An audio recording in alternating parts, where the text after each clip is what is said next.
So, in this video, I would like to give my opinion on how to prepare good slides. My name is Till Meltzo. Okay, let's start with this slide. The first thing I notice here is that we're not actually using the full size of the screen. So just use a full screen of the screen and you have more space to place things there that you find important. Second of all, it uses these lines to separate space, but those are not really needed, so we can just remove them.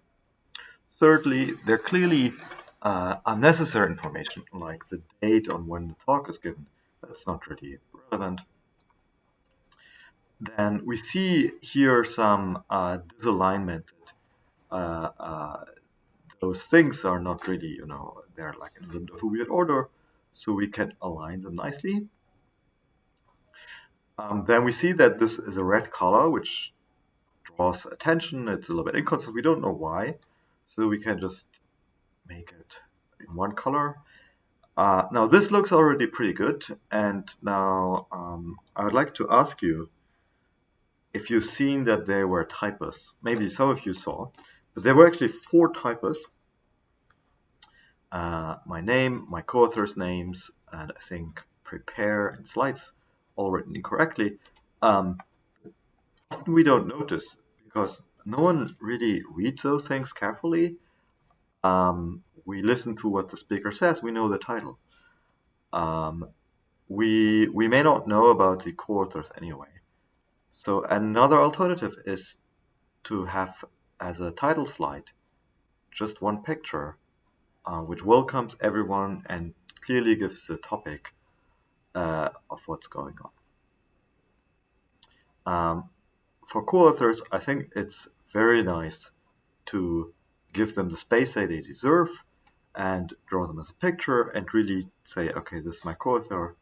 In this case, this is not a collaboration, but then you would say Hans Bodlander is a really nice guy, and so on and so forth.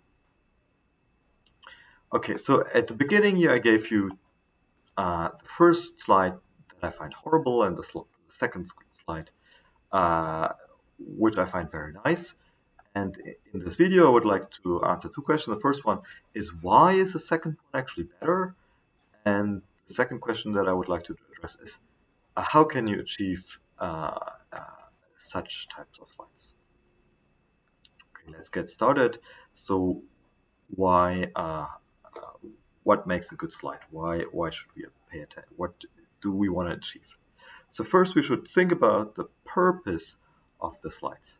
Often, slides derogate to reading material that students use later to look up things that they were interested in, where the real purpose of slides is to support the speaker during the presentation. So students write my character evaluations and my student evaluations. I look at your slides after class and I can't figure out what it meant. Yes, they're not meant for after class usage. Other material should be used for that purpose. The second thing is you want to convey a certain element of professionalism.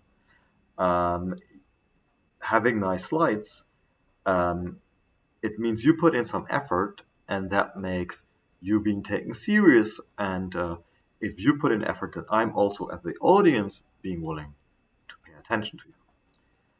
It reflects on what I think of how much care you took for your slides and how much care maybe you took for the rest of your work. Third one is you should think about where the attention goes. Should the attention go to the slides or to the person speaking? And nice slides support and give attention to the speaker and support what the person wants to say rather than distract from the speaker. And the last thing is that slides can support and give illustrations that I cannot, as a speaker, cannot give with words. So this is where slides come in handy. Otherwise, things I can just say myself, right? So words shouldn't be written on slides. So now let's address a question on how we can achieve this. I think the most important part is reducing clutter. And clutter means that there are too many things going on at the same time. Think about a drummer that has all his drum kits. You don't really know what you need to pay attention to, um, versus someone who's meditating. So if you have your slides and you feel like I could meditate to those slides. If there's too much going on your slides, maybe separate it if there's too much content, or just remove things that are not important to your main message. A second thing that really helps is alignment and white space. Um, can our alignments, for instance, we go here from top to bottom, it says this is a title because it's a certain position. Um, and these are figures, and they represent not so good, and I have used this consistently, and they're also, a certain distance from the boundary of the slide, and all of these things help to calm things down and make them easy to digest. So these dotted lines I wouldn't draw, but I would have them. I would have them in the background. Then usage of color can help. You need to be careful. The first thing you need to know about color is that they draw attention. And if they draw too much attention, it gets noisy. So you don't want that. So I would be very careful with the usage of color, especially the number of colors. But colors can be used in a useful way. For instance, here, use a different background color, and white for my text. And this gives a little bit of a warmth, like, oh, this is new. I haven't seen this. Um, it's a little bit refreshing. It's not like the standard slides all at the same time. It can also be a little bit friendly. I find this brown much more friendly than the monochromatic black and white. But still, there are only two colors, white and the background brown. So if you really want to use colors as colors, not just as a color scheme, but like colors that are separate from the rest. And what they can be useful for is they can create a link between things that are far away. For instance, you can a certain part of your drawing you can have in a certain color, and the description be in the same color, and then people know immediately those two things correspond to each other. But I would really be careful with doing this. Another thing that colors do is kind of the opposite, namely they can separate things that are close together, right? I can talk now about this green or purple sheep or turquoise sheep, although they're right next to each other. So they give separation of things close together. I can give name to without like introducing this sheep is called Tom and so on. So this is how colors can be used usefully, but generally I would be very careful in the usage of color. Font. I guess some of the audience here already used. I'm using Comic Sans. But let me maybe tell you about a few other choices of colors. So often you see in slides fonts that are very strict, and they're okay, but they're also having a very strict and formal attitude towards it, a little bit like in the military. Sometimes people use even these more bold colors. You see it very rarely, but this is really dangerous because you're shouting there, and you want to, be calm and draw the attention to the speaker, not something else.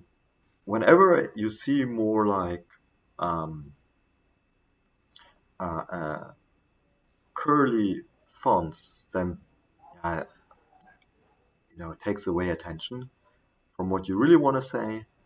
Um, it's not so serious anymore, but it kind of distracts as well. You still want to be taken serious. What I like about Comic Sans, which you see here, is that while it's clearly readable, it's not this military style. There's round corners everywhere. Um, yeah, it has this mix of it kind of being informal, but still very very clearly readable. Um, fat enough so that you can read everything. Um, I think presentations usually have a little bit of an informality. But if you have a job interview, you want to more carefully select your color. Another point is, sorry, your font. Consistency. Um, if you use, different types of colors mixed, different sizes of objects, then that can be distracting. Whereas if you're consistent with your sizes and with your uh, within one slide, but also over several slides, fatnesses and so on, then this is more supporting. For instance, here the left and right is not perfectly consistent. It would be even better if the amount of black here and the amount of black here would be the same. It doesn't need to be perfect, but try to be as consistent as possible. Or, yeah, um, the more the better, but also don't spend too much time.